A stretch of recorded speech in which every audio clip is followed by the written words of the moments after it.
In leaderless replication, we have something called quorum-based approach. So in the last example, we saw that when the user wants to write something, he is going to send out writes to different replicas. And we saw that the first two replicas were returning confirmation, whereas the replica 3 actually failed. And with this approach, we had our configuration like this. If out of n nodes, in our case, which is 3, if out of 3 nodes, we have 2 acknowledgement or W acknowledgements, then we can declare the write successful. And similarly, we can declare another variable, which is r.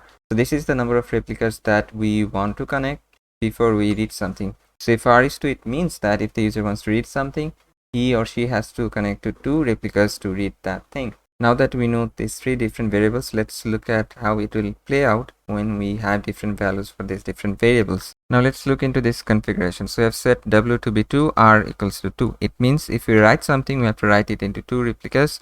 And if we read something, we have to read it from 2 replicas. So let's say we have a user, the user writes something, and the user, let's say, writes it in this replica and in this replica. The next time if the user has to read something, it has to use 2 replicas. So let's say it is using this replica and it is using this replica. So since it is using this replica, it means that we still have the most up-to-date value, even though this replica doesn't have the value. In that case, this value from this replica could be used. And let's say the user has to read again. In that case, he could use this replica and she could use this replica, but it still has the up-to-date value. So the user is getting most up-to-date value from at least one of the replicas. So it doesn't really matter. What it means is that if we have w plus r greater than n, then it guarantees a strong consistency, meaning that there is always going to be a node that the reader is going to read from which has the most up-to-date value. So if we draw it, we have 2 replicas that we want to write into, we have 2 replicas that we want to read from. So it means that there is always going to be an overlap when w plus r is greater than n. And reads and writes, those obey the w and r values, are called quorum reads and writes. In Dynamo style databases, these parameters are configurable. Based on our needs, we can actually configure these values.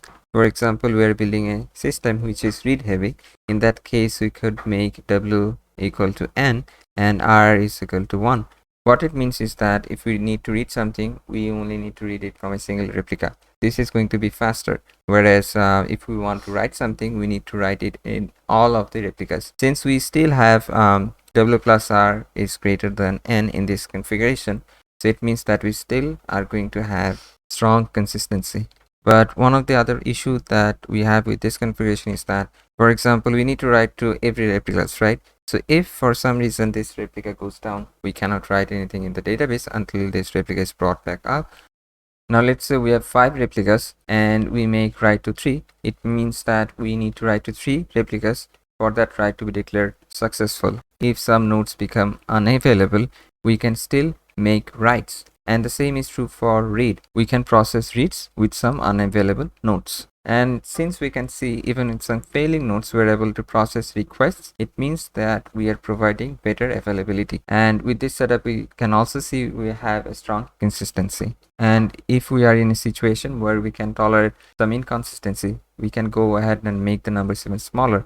So in this case, we don't have strong consistency, meaning that the clients may not be seeing the most up-to-date data, but we do, however, have the eventual consistency. So that's all right. But what this provides us is even better availability. And one thing that I missed mentioning is that it is also going to reduce our latency. Since we have lower numbers, it means that we have less replicas to write into and less replicas to read from, making our latency smaller. But with all these things, leaderless replication still has some issues. For example, if 2 users are writing at the same time, we could end up with conflicts. And let's say w is 3, user is trying to write something, and maybe this replica failed to write something, and therefore the write is declared as failed, but then subsequent reads can still show the old data because the writes are still there in these nodes. Therefore, although with quorums it seems like we're always getting the latest value, it is not an absolute guarantee. Therefore, Dynamo style databases are optimized for use cases that can tolerate eventual consistency.